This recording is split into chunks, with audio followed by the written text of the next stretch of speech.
Road show શરૂ થયો છે। ગોંડલ તાલુકાના ગામડાઓમાં હાર્દિક પટેલે રોડ શો કર્યો છે, ત્યારે રાજકોટમાં હાર્દિક પટેલના રોડ શોના આ દ્રશ્યો જોવા મળી રહ્યા છે। અમારા સંવાદદાતા પરાક્રમસિંહ જાડેજા હાર્દિક પટેલના આ રોડ શોની સાથે છે, ત્યારે પરાક્રમની સાથે વાત કરી રહ્યા છે। જી પરાક્રમ,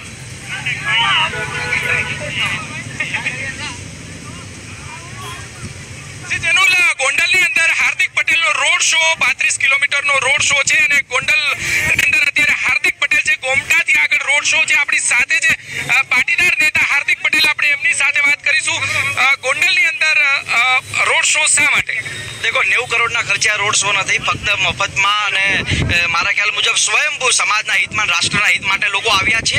અને વાત એ જ છે કે અનામતનો મુદ્દો, સમાજને અનામત મળે, આવનારી પેઢીનું ભવિષ્ય બને, ખેડૂતોનો દેવું માફ થાય, ખેડૂત આયોગની રચના કરવામાં, આવા બધા મુદ્દા સાથે આગળ ગુજરાતની અંદર તમામ લોકો અમે બહાર આવ્યા છીએ। અને આજે ગોંડલની અંદર ફક્ત આજથી 10 દિવસ પહેલા જે મોદી સાહેબે કરોડો રૂપિયાના ખર્ચે રોડ શો કર્યો હતો, એનાથી 10 કિલોમીટર દૂર જ ગોંડલની અંદર આજે વગર સ્વયંભૂએ હજારો લોકોની અને જો દેરડી સુધી પહોંચતા મને એવું લાગે છે કે સાંજે 40,000 લોકો દેરડીમાં હશે। અને એ જ અમારી વાત છે ને એટલા માટે જ ગુજરાતની અંદર અસ્મિતાના સવાલ સાથે અમે બહાર નીકળ્યા છીએ। આપના આંદોલનને 2 વર્ષ થયા છે, 2 વર્ષમાં ક્યાં પૂછ્યું છે આંદોલન? આજે જીએસટીના મુદ્દે જો વેપારીઓ પોતાનો હક માંગતા હોય એ પ્રકારનું અમે આંદોલન કર્યું છે કે લોકોને અવાજ ઉઠાવવા માટે અમે મજબૂર કર્યા છે। આંદોલન ફક્ત પાટીદાર સમાજ માટે નહીં, કોઈ પણ સમાજ પોતાના સમાજ માટે, પોતાના વ્યક્તિત્વ માટે કે પોતાના સ્વાર્થ માટે અવાજ ઉઠાવી શકે એવું આંદોલન અમે બનાવ્યું છે।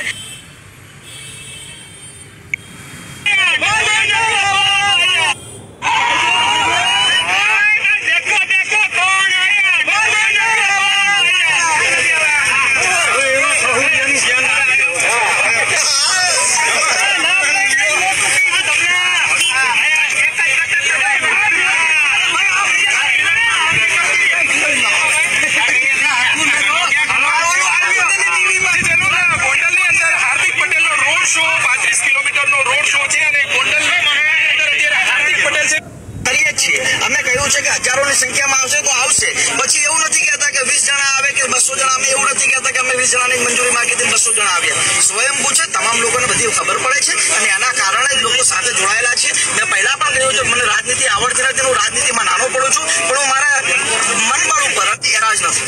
2017 સુધીમાં શું રણનીતિ રહેશે? અત્યારે તમે રોડ શો ગોંડલ ની અંદર કર્યો છે, તો આવનારા દિવસોની અંદર શું રણનીતિ રહેશે? 2017 ને હવે ગણતરીના દિવસો, ગણતરીના મહિનાઓ બાકી। હાર્દિક ખરાબ છે, હાર્દિક આવો છે, હાર્દિક તેવો છે, અનામત આવડી ન મળે એવું કહેવા વાળાનું એટલું કહીશ કે વાતો કરવાથી કાંઈ નહીં મળે। તમે એકવાર બહાર આવો, હું લડવાનો છું, તમે બધા સાથે હશો તો લડવાની બહુ મજા આવશે। આ ભાજપે આપણા માટે શું કર્યું? ભાજપે કાંઈ નથી કર્યું। આ ભાજપ સામે લડવાનું છે, જેને જે ઉખાડવું એવું। કોંગ્રેસને પણ અલ્ટિમેટમ આપ્યું છે હાર્દિક પટેલ। 25 વર્ષ પછી જો એની સરકાર આવતી હશે તો પાટીદાર અને ગુજરાતના અસ્મિતાના સવાલ સાથે આવતી હશે, એવું નહીં છે કે પોતાની શક્તિ બળ ઉપર લાયા છે।